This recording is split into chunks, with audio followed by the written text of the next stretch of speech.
Saving America one entrepreneur at a time, it's the Biz Wrap Podcast with your host, Michael Manahan.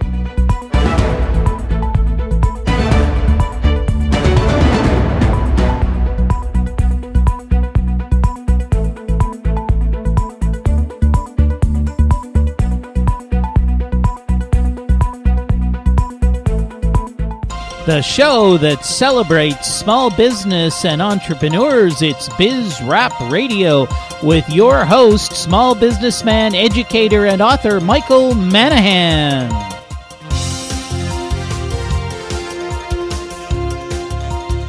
And welcome to another edition of Biz Wrap Radio. It's your host, Michael Manahan, and thank you so much for joining me today. This is the show all about small business and entrepreneurs. We're here to help the engines of our economy, the millions and millions of small businesses out there in America, the people who are providing all of the jobs and or most of the jobs, and it's certainly the people who are most responsible for the new jobs as we pull out of the recession, assuming we are pulling out of this recession. Of course, we do bring you on Biz Wrap Radio each week an expert or a professional who has something of importance to tell you about business, and particularly how you can improve your business, how you can help your business, perhaps how you can run it more efficiently, how you can maneuver through all of the government regulations you have to maneuver through, how you can deal with competition from the big corporations, perhaps how you can raise money for your business.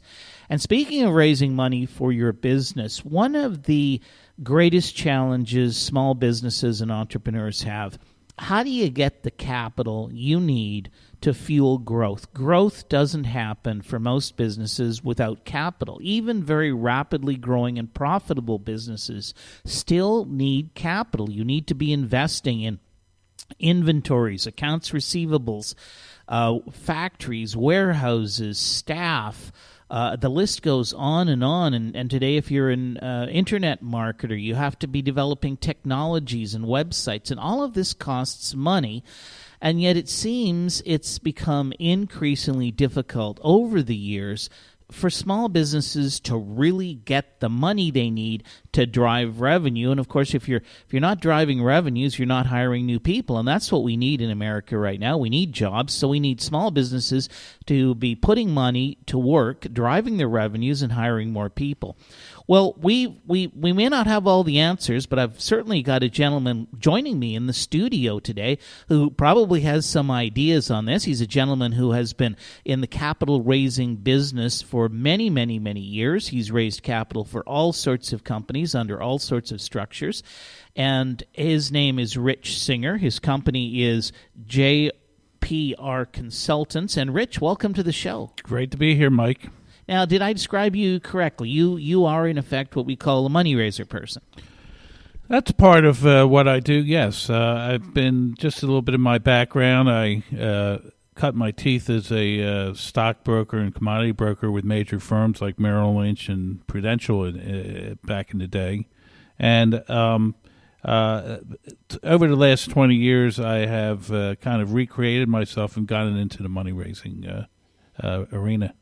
So if you've been doing that for, say 20 years, what are some of the changes that you've seen in how small businesses get capital in this last 20 years? Well, it certainly has been quite a evolution as far as seeing how money has been raised. I remember when I first got into business, which was in 1977. You barely had fax machines, or the computers or the Quotrons were so slow and antiquated. And if people wanted information on a company that we might be researching or recommending, you would send it in the mail. I mean, today it's a multimedia world out there, and obviously you can get the information immediately. If you have a gentleman on the other line, a potential investor who is you can email it to them right away. You could show videos. I mean, it's a remarkable world. I mean, a lot different than when I first started. So technology has really affected how we raise capital, and that's important because if you're needing to raise money for your business, you've got to have information to share with people. Absolutely, you got to have your business plan, maybe an executive summary. PowerPoint presentation is a good idea, and you're right. In order for somebody to get those years past, you had to put a package together in the mail. I mean, now literally you can have that on your company's website, and somebody can click on and you can even have it hidden on your website, so somebody just clicks on a little code or puts in a code on your website, and they can have access to all of that information. I mean, literally instantaneously. So true. I am a bit of old-fashioned, though, in some respects. The websites are great, but sometimes I find that companies that are looking to raise money get too website-itis. By that I mean is that, well, go to my website and go through it, and you'll see what my company's all about. Well, people don't have that much time to do that, and to click and to tab down, et cetera, et cetera. I tell clients that it's great to have a good website, but it's also nice to have a hard copy, old-fashioned way of a business plan that has a lot of photographs in it. Mm-hmm. I mean, psychologically, I think that people will be sitting down with a business plan. They'll flip through the pages. If you have nice charts and graphs and photographs, it gets their attention. And then there's what we call the skinny, which is a 1 or 2 page summary that is in addition to all that really will give the investor an idea of where you want to go. Yeah, that's such a good point. You can't make somebody who's trying to make an investment do too much work. And I've had the same thing. Somebody will say, Mike, just go to my website. It's all there. And then I go to the website and I read through 4 or 5 pages. And of course, one of the problems we have today is, as a university professor, I can attest to this, people don't write very well. And a lot of small business people, I mean, they go to their website, there's spelling errors on their website, or it's not cohesive, it doesn't make a lot of sense. So you really need to spend time crafting your story. And I like what you call a skinny. I've always called it a kind of a 2-pager. But the really idea is you need something that's short, that's concise, that somebody could read, I mean, literally while they're slurping down their cup of coffee, and get an understanding of what you are trying to accomplish and do with your business. Also, what I recommend to clients is that if you're looking to raise $1 million or millions of dollars, look like $1 million. Spend it. Go to a good printer. Get nice copies. Don't get Xeroxes of articles. Make sure that they're color printed and professionally looking, and also use spell check. You made a point before that people are going to note that if the grammar and the spelling is not correct. Yeah. So really, what we're talking about here is you're making a sale.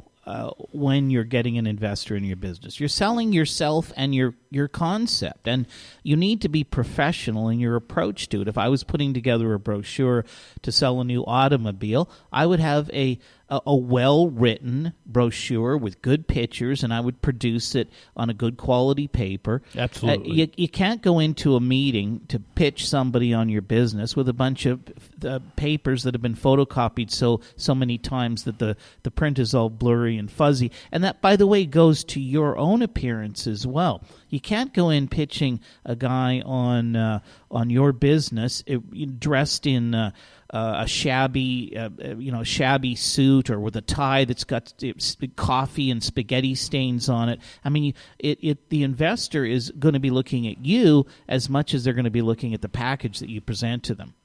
I also want to make one other point, Mike. I've met many aspiring entrepreneurs. Many of them think that they're already in the same shoes as Bill Gates or Steve Jobs. And one of the things I always ask them, I said, do you want to succeed? And they'll look at me like, well, of course I want to succeed.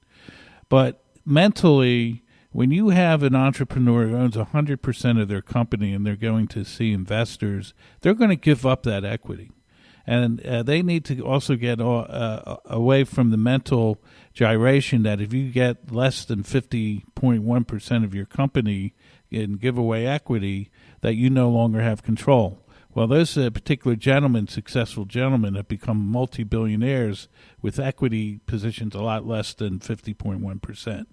So as you grow your company, you grow your return on your skin in the game that you've put into it. Yeah, that is so important. Sometimes entrepreneurs get hung up on, percentage ownerships. They get hung up on control. They get hung up on so many issues. But at the end of the day, if you don't get the money to execute on your plan, you don't have a business. Anyways, it's Mike Manahan on BizRap Radio. I'm here with my guest, Rich Singer, and we are talking about how entrepreneurs go and small businesses go about raising capital for their businesses, some of the pitfalls, some of the follies, and hopefully we're going to come up with some ideas that can help you raise money for your small business right after these commercial messages.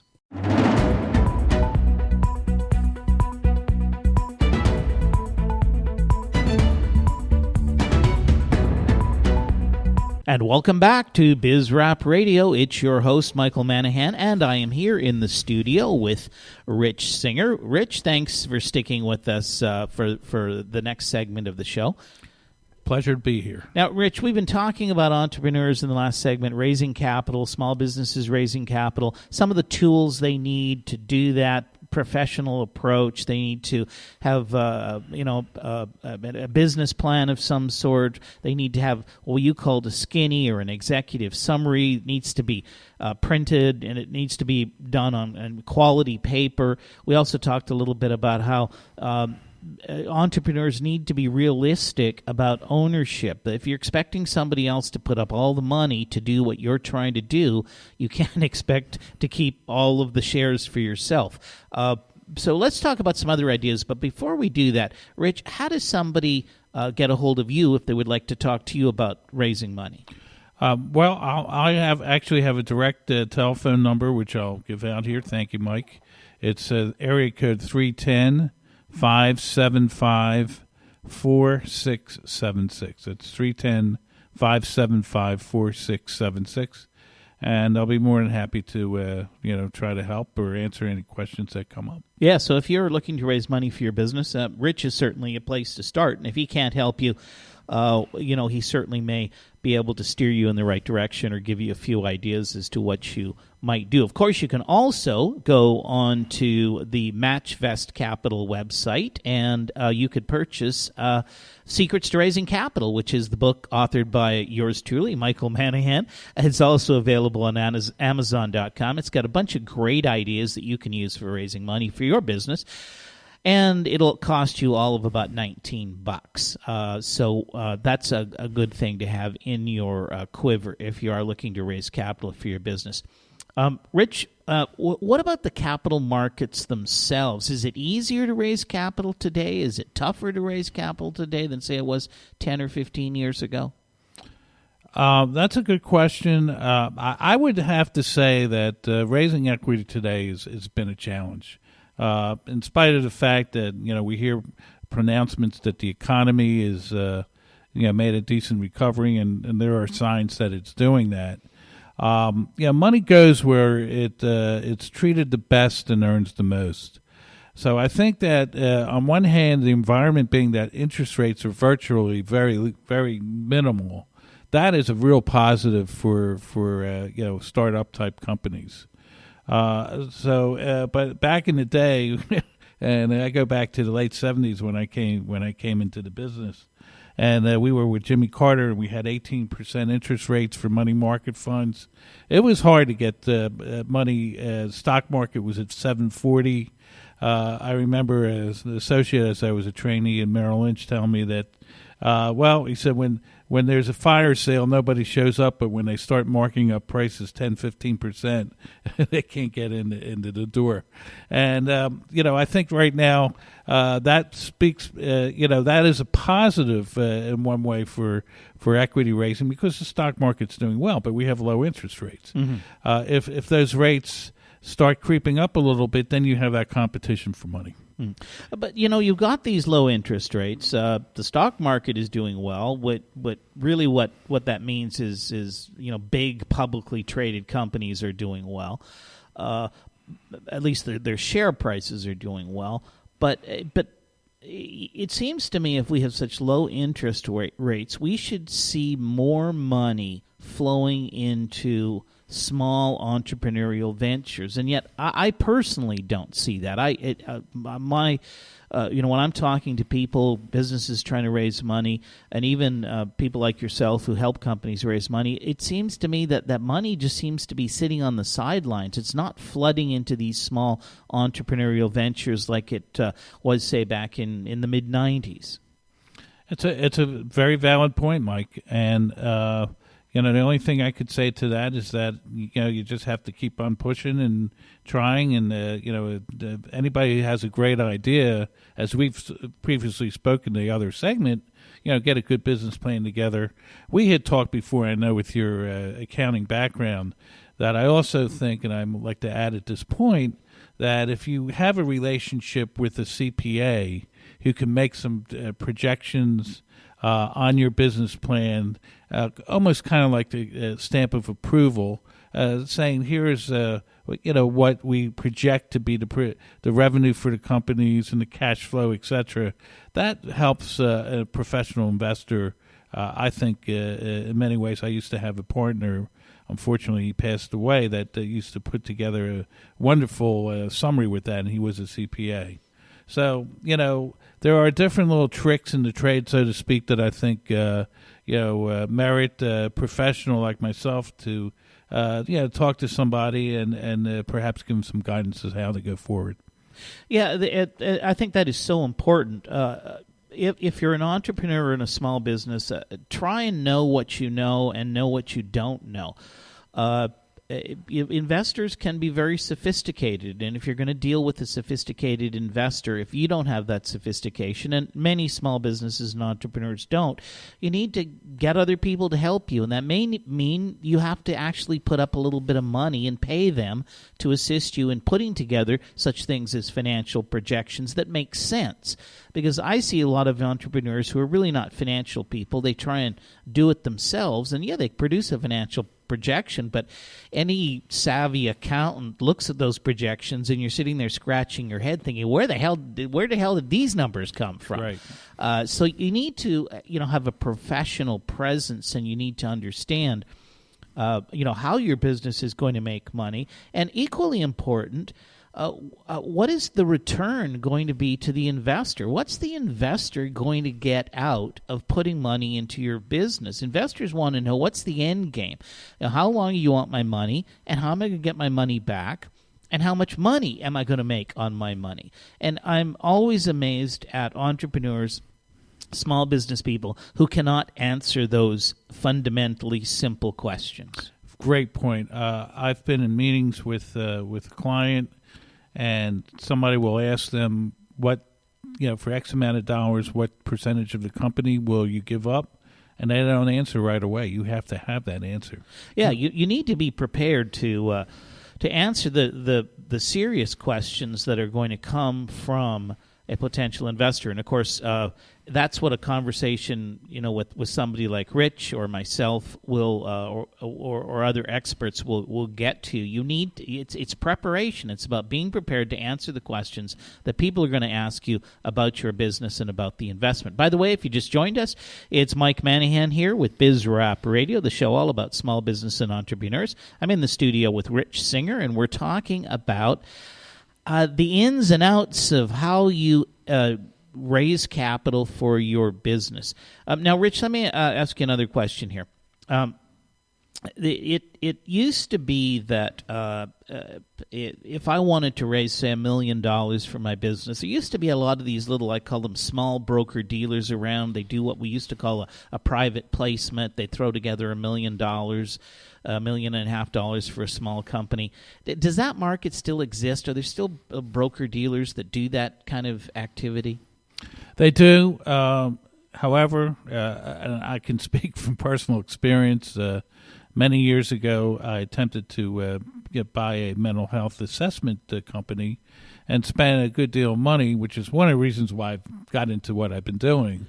And I got a wonderful report, basically talking about the competition and everything like that. But they didn't raise one cent as far as what they were supposed to do. So like anything else, you have to do your due diligence, your homework. You have to feel comfortable if you want to go with the private placement route, so to speak, and see if they have a decent track record, get referrals. Yeah, that is really so important.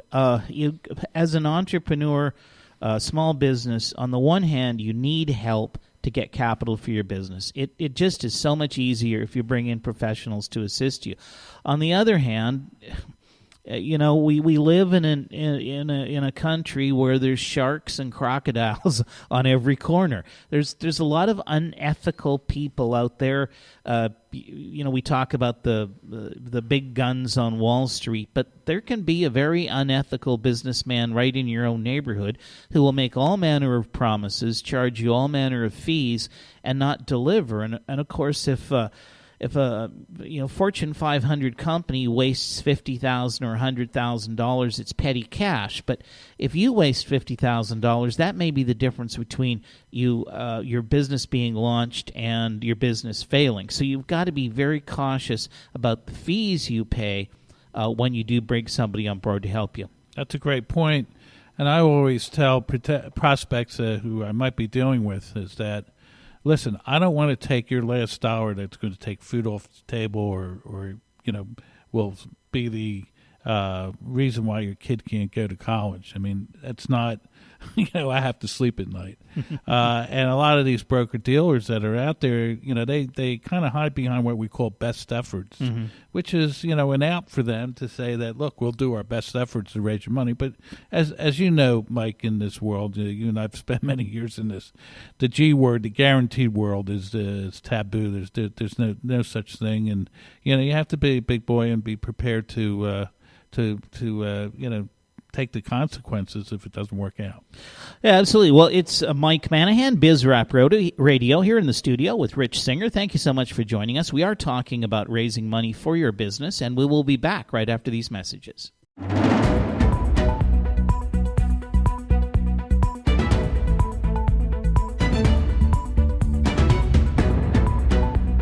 And we're back with BizRap Radio. It's your host, Michael Manahan, here in the studio with Rich Singer.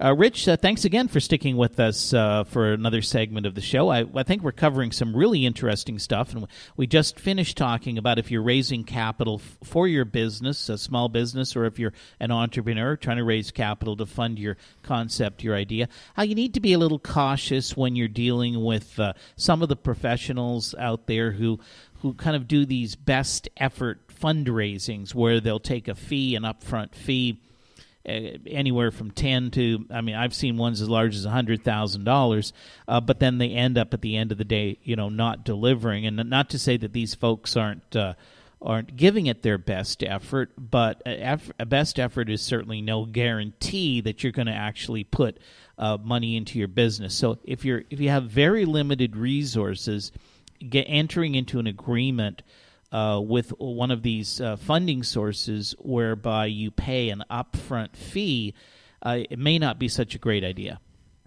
Very true. I can't agree with that, what you just said. I'd also like to just get into a little bit of something else that I would like to bring to your audience, and that's the fact that, they need to know what the competition is out there for their particular industry that they're involved with.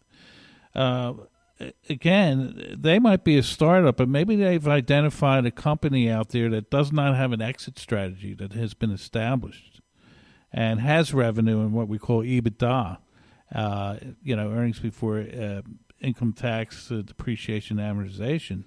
That could be something where the idea that you have and you have somebody out there, you can go after them, perhaps with the fact leverage up on their revenues and their cash flow to acquire them and give yourself a start as opposed to being a pure startup. Yeah, that is actually a good idea. Businesses, there's a lot of small businesses out there, and a lot of them are for sale. People get older. Maybe the kids don't want them. Kind of the classic example is the entrepreneur started the business years and years ago. He's now in his late 60s, maybe early 70s. The kids have gone to university. One's a doctor and the other's an attorney, and an attorney, and they're not interested in a little small manufacturing company that does $500,000 a year in sales and maybe makes $75,000 or $80,000 a year in profit. But for you, that could be a launch pad and allow you to get into the business without having to go through a period where you just have absolutely no revenues. You've already got revenues coming in, you've got maybe a product line, and then you could implement your new idea on top of what that company is already doing. It could be a win-win situation, and as we're talking here, you have some assets which might be used as collateral for the loans that we can get for you on that. And that's been a very big part of my business, quite frankly, over the last few years. Yeah, and that is really a good idea. Back, 10 years ago, I was involved with a company that had developed a medical software that was used basically in a doctor's office, and they had a really good piece of software that was sort of on the cusp of what we now call electronic medical records, but they had no customers, and to raise the money to test the product, and then once to test it, to actually market it to physicians, there would be a long time before they had revenue. So what we decided to do is we decided to go out and buy medical billing companies. These are companies that are already working with doctors, and they're doing the medical billing for the doctors. And then once we had bought those companies, we simply then started to introduce our medical software into the practice. Now, not every one of our customers was interested in it, but it allowed us to start to penetrate the market. But in the meantime, just from the medical billing business, we had revenues coming in and profits coming in. Great idea. You have to think out of the box, and for a emerging entrepreneur, you must think of business development opportunities. And then, one of the things that's coming up, and we should really mention, and I don't know if you know much about it, we actually had an expert on the show a month or so ago about this, but there's this new arena that's called crowdfunding, and this seems to be, everybody's talking about it. There's a huge buzz. What are your thoughts about crowdfunding, and do you know any information you could give to the listeners about crowdfunding? I will tell you this: is I have a very good dear friend in New York who is in a flywheel technology company, and he's tried crowdfunding without much success, and I was not surprised about this. It was too technical, too quote-unquote scientific. I've noticed that on these crowdfunding sites that people tend to invest in what they're kind of familiar with. So you might see something like a restaurant or a food idea or music, something that's got that pizzazz type of situation that seems to attract more money than something that's really more technical. That's been my observation. Yeah, and I think you're right. And, of course, right now crowdfunding is still restricted to you're not selling ownership interest in your company, but you can sell some kind of a benefit. So they could get, for instance, a coupon to purchase a product at a discount, or they could be a member of an exclusive club or something like that. Down the road, hopefully by the beginning of 2015, we're going to actually see where you could sell small blocks of shares in your company through crowdfunding. But crowdfunding, it really is most suitable if you've got some kind of affinity group. So if you're going to open a brew pub, as an example, probably the people who would put up money are beer lovers.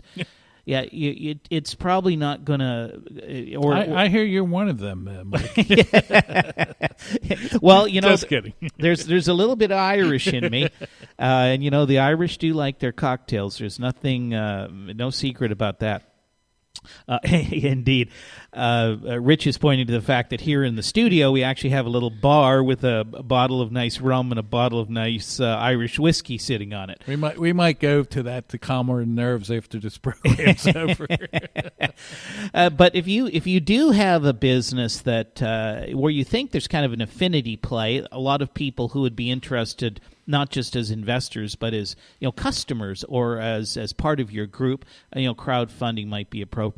Again, it's Mike Manahan here here on BizRap Radio. I'm here with Rich Singer. Rich is a funding professional. He helps companies raise capital in a variety of different ways. And if you are trying to raise money for your business, if you're banging your head against the wall, if you haven't had any success, or maybe you've just started out, it's not a bad idea to talk to somebody who knows what they're doing in this field. So, Rich, once again, give out your phone number in case people want to get a hold of you. Thanks, Mike. Yes, my direct number is area code 310-575-4676. That's in Los Angeles, by the way, 310-575-4676.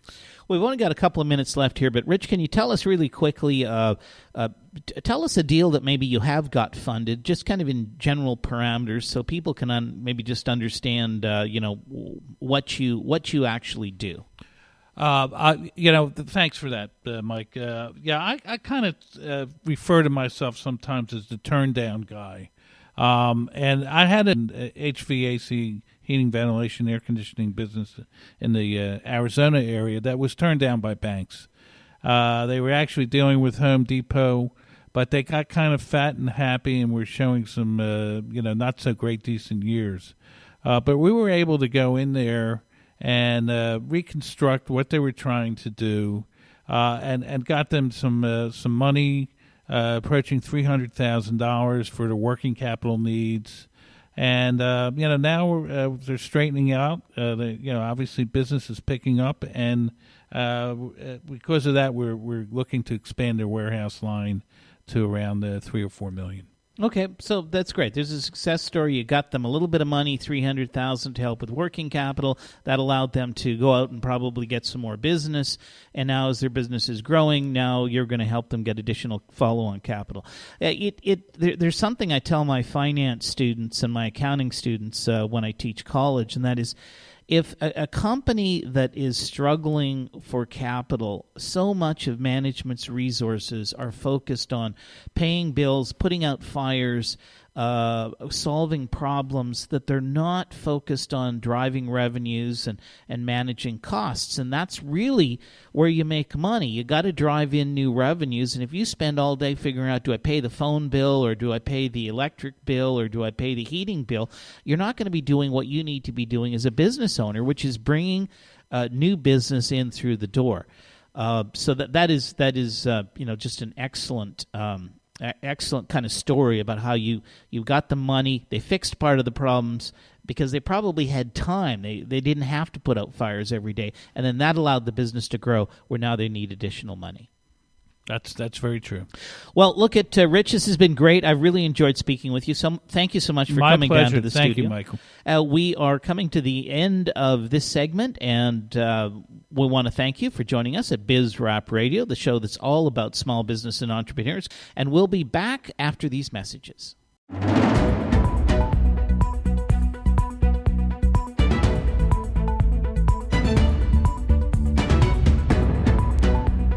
And welcome back to BizRap Radio. It's your host, Michael Manahan. And that was a wonderful segment we had with Rich Singer. Rich is what I like to call a money guy. He helps companies raise money. He's raised literally hundreds of millions of dollars for companies over the past 20, 25 years.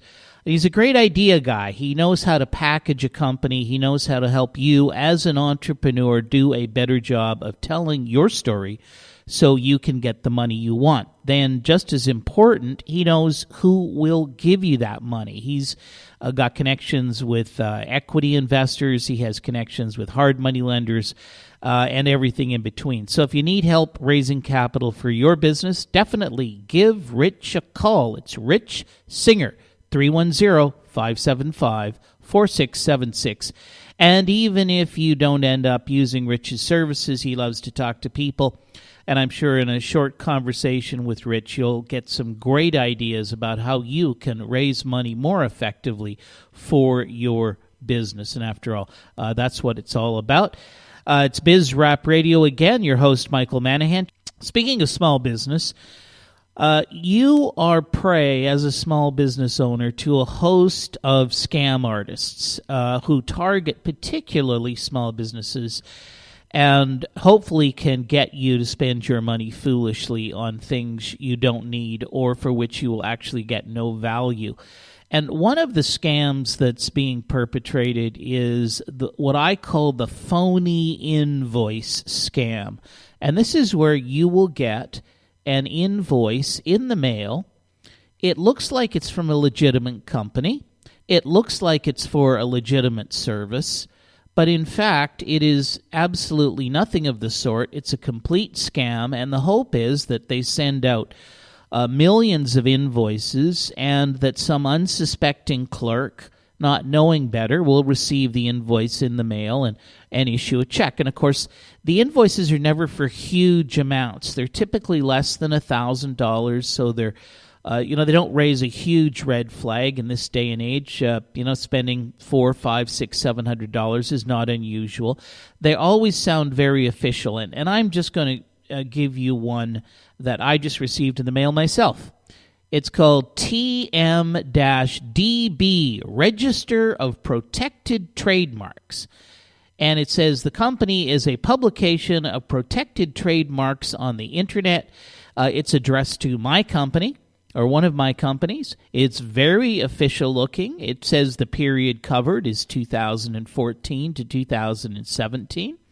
It's got my company's trademark right there on the invoice. At the bottom is a remittance advice. It says detach payment stub and send with your payment. Make checks payable to Trademark-DB Corp. Looks all very official. I even have an account number. It just looks like an invoice that I could have gotten from any other company, except it's a scam. I've never registered for this publication. I don't want to register for this publication. I'm not even sure this publication even exists. And if it does, they certainly didn't ask me. But in the fine print on their invoice, well, everything comes out.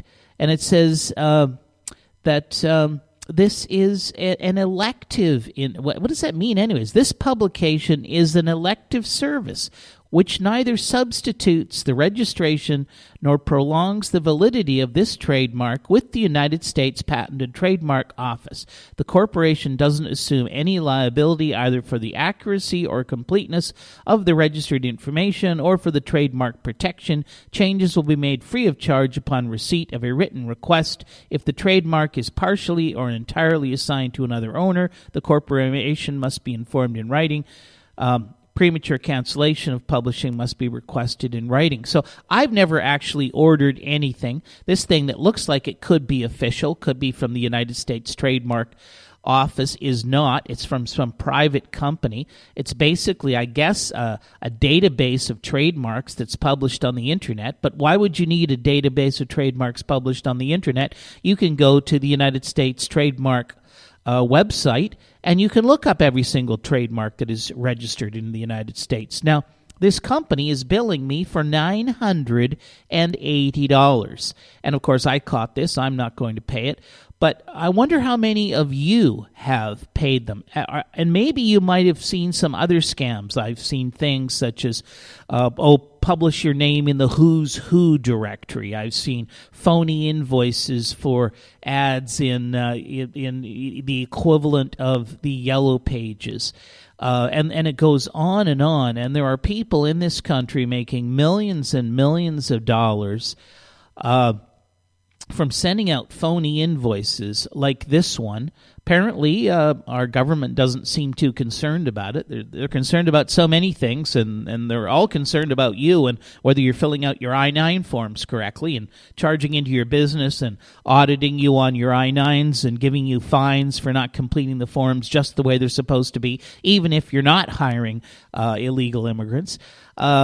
But apparently this kind of a scam is just fine. The government isn't doing anything about it, and small businesses are being attacked. So if you're a small business owner, be very careful when you open that mail. double check when you get an invoice to make sure that, in fact, the invoice is for something you have actually used, which, by the way, is another reason why it's a really good idea if you are a small business person and if you are ordering things on a regular basis to use purchase orders. And that way you can track your legitimate purchases against the purchase order number. You get an invoice in the mail. There's no purchase order number on the invoice.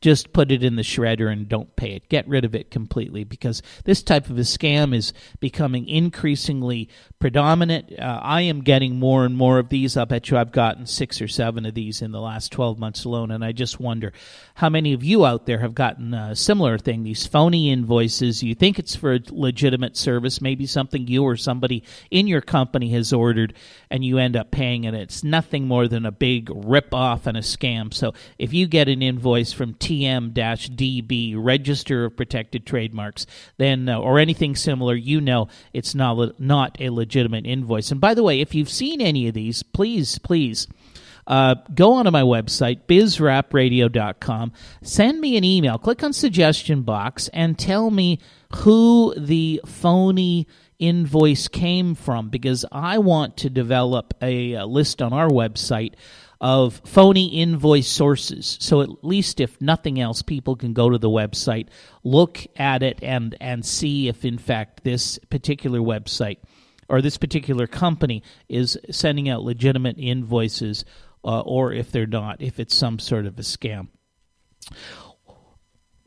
Well, that's all the time we've got this week for BizRap Radio. So remember, here at BizRap Radio, we believe we can fix the United States of America through a fundamental concept that individuals pursuing their own economic interests in free markets will create more prosperity for more people than can ever be achieved through government regulation and a planned economy.